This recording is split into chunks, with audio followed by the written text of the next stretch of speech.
प्यार या परिवार, अगले चैप्टर का टाइटल। श्रुति, वीर कितना अच्छा लग रहा है ना, कुछ दिनों में हमारी शादी है। वीर, श्रुति, आप खुश नहीं हो क्या? वीर, अरे ऐसी कोई बात नहीं है, बहुत खुश हूं, बहुत ज्यादा। श्रुति, फिर उदास क्यों हो?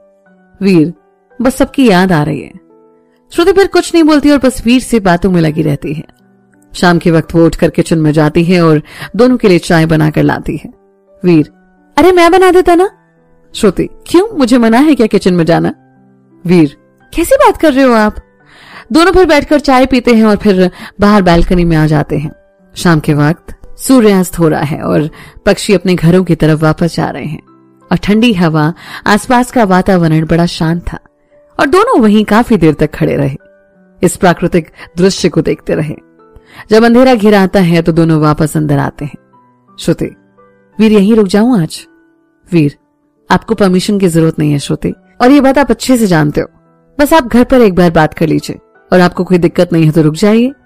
श्रुति फिर घर पर बात करती है और वीर से वहीं रुकने को कहती है।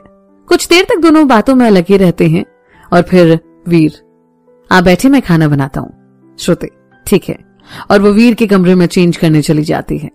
जैसे ही वो वीर के कपड़े लेती है, वहां से एक लिफाफा गिरता है और उसमें से फोटोज बाहर आती हैं, जो उसे श्रुति उठाकर देखती है और सारी फोटोज वीर की ही थी जिनमें वो नशा कर रहा था। श्रुति सारे फोटोज लेकर वीर के पास जाती है। श्रुति, वीर ये क्या है? वीर, श्रुति के हाथ में फोटोज देखकर बिना किसी भाव के, कुछ नहीं, बस फोटोज है। श्रुति, वीर वो मुझे भी दिख रहा है, पर किसने लिए ये फोटोज और बात क्या है? वीर, कोई बात नहीं है श्रुति, ही बस कोई मजाक में ऐसी हरकत कर गया और उससे मेरी बात भी हो गई है। श्रुति, वीर आप झूठ बोल रहे हो, मुझसे कुछ छिपा रहे हो ना? उसकी आंखों में आंसू आ जाते हैं। वीर फिर उसके पास आता है।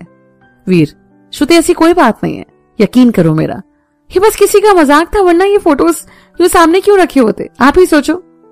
श्रुति, वीर कहीं आंटी ने तो कुछ ऐसा नहीं किया ना, सच बताना। वीर, नहीं श्रुति, यकीन करो मेरा। श्रुति फिर वीर के गले लग जाती है। वीर मन में, श्रुति क्या करें, आपसे झूठ बोलने का कोई इरादा नहीं है, पर सच आपको बता नहीं सकते, माफ कीजिएगा, ये पहली और आखिरी बार आपसे झूठ बोल रहे हैं। श्रुति, वीर कुछ मांगे आपसे? वीर, कहिए। श्रुति, वादा करो आप ये सब छोड़ दोगे, सब कुछ। वीर, सब छोड़ दिया है, आप चिंता मत करो। श्रुति, ठीक है वीर। वीर, हम बोले आपसे कुछ? श्रुति, खाना जल जाएगा तो हम किचन जाएं? श्रुति इस बात पर हंस पड़ती है और फिर वीर अलग होकर किचन की तरफ चला जाता है, तो वहीं श्रुति चेंज करने चली जाती है। इधर वीर खाना बनाता है और फिर हॉल में आकर बैठ जाता है। श्रुति भी उसके पास आकर उसके कंधे पर सर रखकर बैठ जाती है।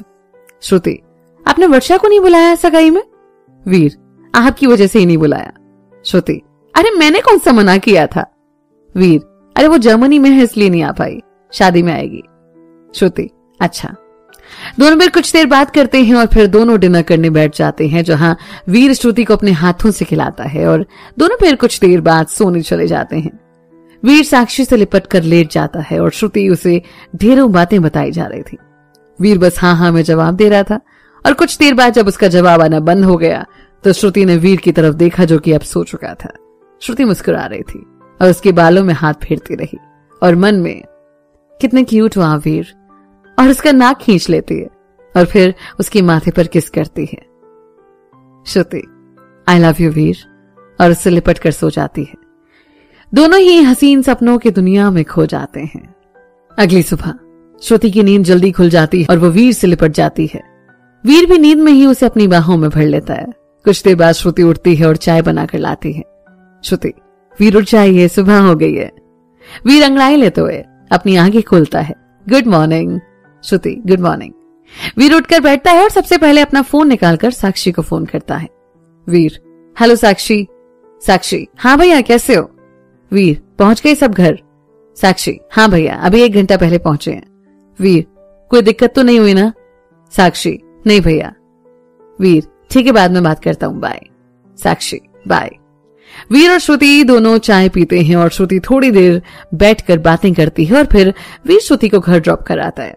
सबके गांव जाने के करीब 1 महीने बाद प्रीति ने एक सुंदर से बेटे को जन्म दिया और घर में सभी काफी खुश थे और वीर भी बड़ी बेसब्री से गांव जाने का इंतजार करने लगा।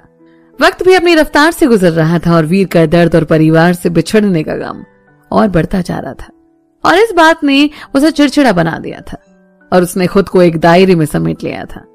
पहले के मुकाबले सबसे कम बातें करना, मिलना जुलना कम करना और सबसे काम का बहाना बना देना। सब उसके इस रवैये से हैरान भी थे और फिर इस बात को इग्नोर भी कर रहे थे, क्योंकि हर किसी को वीर का बिहेवियर पता था और सभी को ये लग रहा था कि शायद काम में बिजी होगा। दिल्ली में वीर ने सिर्फ अपने लिए और श्रुति के लिए शादी के कपड़े दिल्ली में लिए थे, क्योंकि वो गांव जाने के बाद उनके पास वक्त कम बचता और बाकी सारी शॉपिंग वीर ने गांव से ही करने का डिसाइड किया। वीर ने खुद ही संजय जी और बड़े पापा से बात करके सारी बुकिंग्स कर ली थी। उसने अपने गांव से करीब 40 किलोमीटर दूर एक फार्म हाउस बुक करवा लिया, जहां पर श्रुति का परिवार ठहरने वाले थे और बाकी की भी सब तैयारियां हो चुकी थी लगभग। इधर सनी और शिखा वीर के गांव जाने से करीब 10 दिन पहले दिल्ली आते हैं और वीर के साथ ही रुकते हैं। इन दोनों के साथ ने उसे अकेले में सहारा दे दिया और फिर सनी, जिसे सब बातें पता थी, उसके सामने सब कुछ कह सकता था और वो भी उसकी भावनाओं को समझता था। एक रात सनी, एक बात बताएगा वीर? वीर, हाँ बोल। सनी, तू सबके सामने सारी बातें क्यों नहीं रख देता, या फिर शादी के बाद सबको बता देना? वीर, मैंने भी यही सोचा था, पर कुछ बातें मुझे रोक रही हैं। पहली जो ये बातें हैं ना, रिश्तों पर विश्वास, वो सबका उठ जाएगा। राजीव और कविता अपनी माँ से नफरत करने लगेंगे और मैं ये नहीं चाहता, क्योंकि मैं तरसा हूं माँ के प्यार के लिए। उन्हें नहीं देख सकता ना तड़पते हुए। ऊपर से श्रुति का जो विश्वास है ना रिश्तों पर, वो भी उठ जाएगा, वो टूट जाएगी। और गलती से भी अगर अंकल ने शादी के लिए मना कर दिया तो दोनों बिखर जाएंगे। सनी, और भी कोई बात है क्या? वीर, हाँ। सनी, क्या? वीर, यार मैं नहीं चाहता कि जो ताने मैंने सुने हैं वो श्रुति या मेरे बच्चों को सुनने को मिले।